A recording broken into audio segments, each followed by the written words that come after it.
In rural Ethiopia, women farmers are stepping into roles once reserved for men.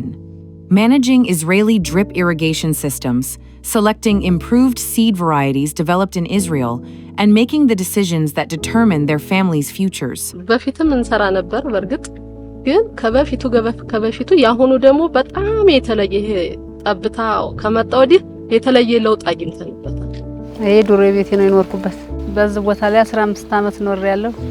3 ልጆች አሳድጌያለሁ። አትክልቱ ጠቅሞኛል፣ ጥሩ ነው። ትልቅ ቤት ሰርቻለሁ። በጣም ደስተኛ ነኝ። የተሻለ ለውጥ እናመጣለን ብዬ አስባለሁ።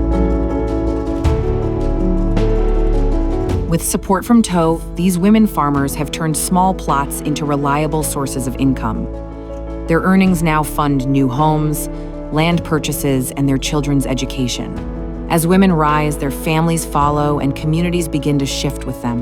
A woman at the center becomes a village's transformation.